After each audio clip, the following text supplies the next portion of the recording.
Саламатсыздар оқушылар, бүгінгі күндеріңізге сәттілік тілеймін. Бүгін бізде әбіш тану сабағы. Менің есімім Өтегенова Алтынгүл Ғабдрасилқызы. Қазақ тілі мен әдебиеті пәнінің мұғалімімін. Алдағы жыл бойына біз әбіш тану сабағын сіздермен бірге өтетін боламыз. Бүкіл Маңғыстау емес, Қазақстан оның есімімен мақтанады. Осындай өлкемізден шыққан ұлы тұлға Әбіш Кекілбаевтың өмірі мен шығармашылығын тануға арналған сабағымыздың бағдарламаның негізгі мақсаты жазушы көтерген басты тақырыптарды, ізгілікті де ұлағатты тағылымды, мәдени-тарихи құндылықтарды, ұлттық әдет-ғұрып, салт-дәстүрлерді танытуды, тілдік қорын байытуды, оқушылардың ұлттық рухани санасын қалыптастыруды мақсат етеді. Әбіш Кекілбаевтың есімімен сіздер бұрыннан да таныс боларсыздар. Маңғыстаудың мақтаншы, бүкіл қазақ елінің мақтаншы, ұлы тұлға, қаламгер, жазушы, қоғам қайраткері. Оның ең алғаш 23 жасында өлеңдер жинағы жарық көріп, кейін бүкіл әлем жазушыларының үздік қаламгерлердің қатарына енген тұлғалардың бірі десек болады. Әбіш Кекілбайұлы 1939 жылы 6 желтоқсанда Маңғыстау облысы, Маңғыстау ауданы, Онды селосы Мырзайыр топырағында дүниеге келген. Оның әкесі 3 жасында майданға аттанған, кейін Сталинград түбінде қаза тапқан. Оның отбасы осы жағдайды кейін білген екен. Жалпы Әбіш балалармен бала болып ойнағаннан көрі үлкендермен әңгіме айтқанды, олармен бірге отырып ой тоғыстырғанды жақсы көрген екен. Бұл туралы оның анасы Айсәуле естелік қалдырыпты. Тыңдаңыздар. Кітапты бұрынғының кітаптарын көп оқитын. Бала болып алысып жұлысу дегенді, бұрқырап бет алды жүру, темекі тарту дегенді білмейтін. Балалардан гөрі үлкен кісілерге үйреді. Олар да бетінен қақпайтын.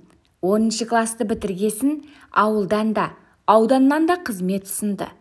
Мен оған былай бол деп бір ауыз сөз ақыл айтқан емеспін.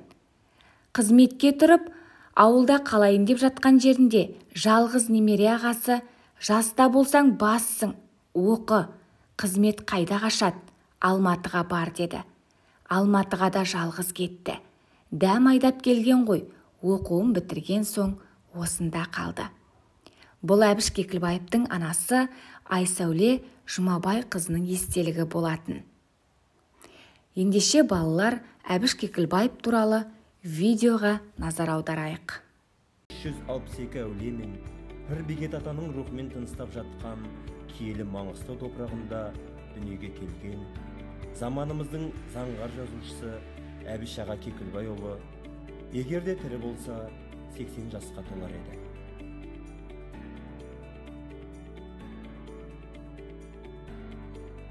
Сөз зергері қаламгер Әбіш Кекілбайұлы 1939 жылы 6 желтоқсан күні Маңғыстау облысы, Маңғыстау ауданы Оңды ауылының Мырзағайыр деген жерінде туған.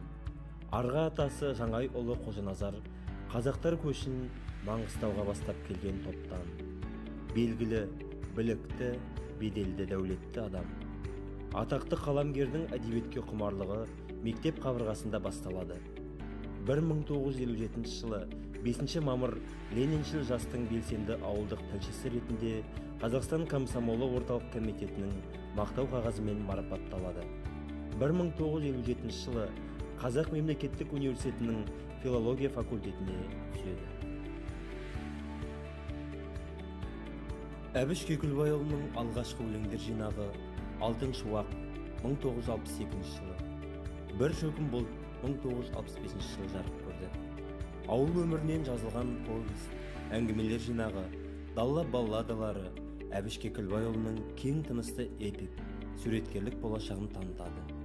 1974 жылы дәуірмен бетпе-бет сын мақалалар жинағы Бір уыс топырақ 1979 жылы Тырау-тырау тырналар, Маңғыстау түбегінің өткені, бүгіні, болашағы туралы Ұйқыдағы арудың оянуы тарихи танымдық баяны. 2018 жылдың соңына қарай 2019 жыл оқылатын «Бір ел, бір кітап» акциясына дауыс беру әлеуметтік желіде қызу талқыланған болатын. Аталған жобаны қорытындылау мақсатында республикадағы барлық кітапхана басшылары мен қызметкерлері және оқырмандарының қалауымен «Бір ел, бір кітап» 2019 республикалық акциясы аясында жазушы Әбіш Кекілбаевтың «Аңыздың ақыры» романы және ақын Әбділда Тәжібаевтың өлеңдерін оқу таңдап алынды. Меңгерген ақпараттарымызды бекіту үшін мына тапсырманы орындаймыз, балалар. Бірінші тапсырма. Сіздердің алдарыңызда ақпараттар берілген, оның ішінде дұрысы да бар, дұрыс емесі де бар. Яғни, осы ақпараттар егер дұрыс болса, я, дұрыс емес болса, жоқ деп жауап жазатын боламыз. Бір, жоқ, екі, я деген сияқты қысқартып орындасаңыздар да болады. Ендеше сәттілік. Балалар, бүгін өте көп ақпарат білдік. Ендеше бүгінгі сабағымызға рефлексия жасайық.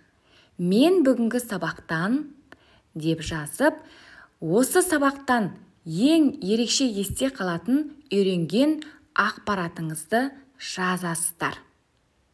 Олай болса, бүгінгі біздің Әбіш тану сабағының алғашқы күні аяқталды. Сау болыңыздар.